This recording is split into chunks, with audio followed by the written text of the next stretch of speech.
قیامت کا دن بڑا ہولناک دن ہوگا۔ اس دن جب بندے قبروں سے اٹھیں گے تو قبروں سے برہ نہ اٹھائے جائیں گے، قبروں سے جب اٹھائے جائیں گے تو وہ کفن ان سے اتار لیا جائے گا۔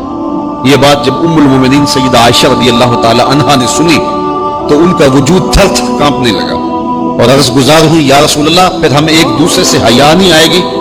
فرمایا عائشہ معاملہ اس سے بھی آگے ہے۔ مطلب کیا؟ اگر کسی کو ہوش رہا تو حیا آئے گی نا، ہوش اڑے ہوئے ہوں گے، ہولے قیامت طاری ہوگا، بدن کانپ رہے ہوں گے، کلیجے لرز رہے ہوں گے، دل خوف سے پانی پانی ہو رہے ہوں گے، پتے پانی ہو جائیں گے۔ تو حشر کے میدان میں جب لوگ جائیں گے تو سب سے پہلا سوال جو رب لوگوں سے پوچھے گا وہ کیا ہوگا؟ صحیح حدیث میں آتا ہے اِنَّ أَوَّلَ مَا يُحَاسَبُ بِهِ الْعَبْدُ بِصَلَاتِهِ، قیامت کے دن بندوں سے اللہ تعالیٰ سب سے پہلا سوال یہ پوچھے گا کہ کیا تم نے نماز پڑھی تھی؟ سب سے پہلا سوال یوم حشر میں قیامت کے دن نماز کے بارے میں۔ اور اللہ تعالیٰ جل شانہ قیامت کے دن لوگوں کو اپنے حضور سجدہ ریز ہونے کا حکم دے گا کہ آج مجھے سجدہ کرو۔ دنیا پر کوئی سجدہ کرتا ہے یا نہیں کرتا؟ قیامت کے دن تو چاہے گا کہ ابھی سجدہ ریز ہو جاؤں، بلکہ کافر بھی چاہیں گے کہ ہم بھی سجدہ ریز ہو جائیں۔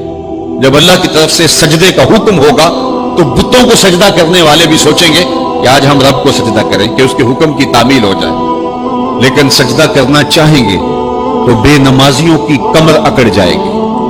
وہ سجدہ کرنا چاہیں گے بھی لیکن سجدہ نہیں کر سکیں گے، اور پھر رب کے سامنے جو ذلت اٹھانا پڑے گی، جو رسوائی اٹھانا پڑے گی، اس کو لفظوں کا پیراہن نہیں دیا جا سکتا۔ اور پھر جو بے نمازی ہوں گے اللہ کے حضور سجدہ نہیں کر پائیں گے، اللہ تعالیٰ انہیں اس صف میں کھڑا کر دے گا جس صف میں فرعون کھڑا ہوگا، نمرود کھڑا ہوگا، حامان کھڑا ہوگا، قارون کھڑا ہوگا، ابی بن خلف کھڑا ہوگا۔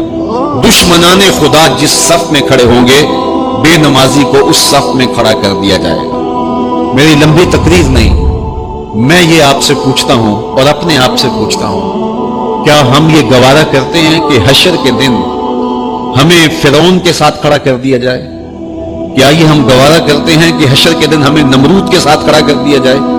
کیا یہ ہماری طبیعت اس کو برداشت کر سکے گی کہ رسول اللہ کے دشمنوں کے ساتھ ہمیں کھڑا کر دیا جائے؟ اور کیا میری مائیں اور بہنیں اور بیٹیاں یہ گوارا کر سکتی ہیں کہ رسول اللہ کی راہوں میں کانٹے بچھانے والی ام جمیل کے ساتھ انہیں کھڑا کر دیا جائے؟ یقیناً ہم کبھی نہیں چاہیں گے، ہم یہ رسوائی کبھی برداشت نہیں کر سکتے۔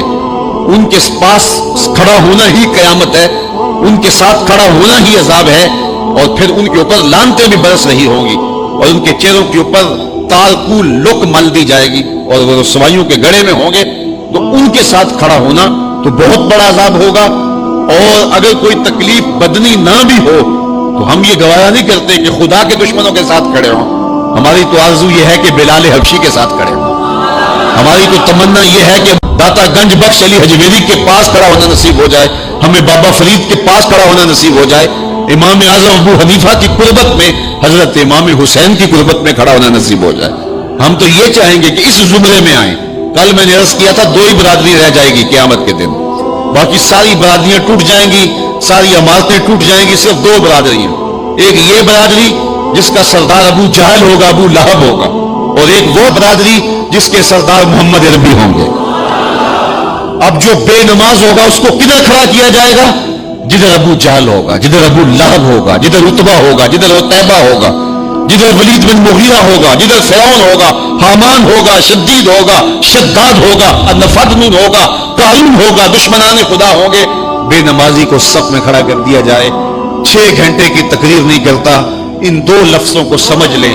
کیا ہم گوارا کر سکتے ہیں کہ اس صف میں نہ کھڑے ہوں جس صف کی امامت رسول اللہ کر رہے ہوں، بلکہ اس صف میں کھڑے ہوں جہاں فرعون کھڑا ہو، نمرود کھڑا ہو، حامان اور قارون کھڑا ہو؟ تو یقیناً ہم تو اس تصور سے کانپ جائیں کہ ہم ادھر کھڑے ہوں گے۔ تو پھر آج دعا کی اس محفل کے اندر یہ عزم کر کے اٹھو کہ جان جائے تو جائے، نماز نہ جائے۔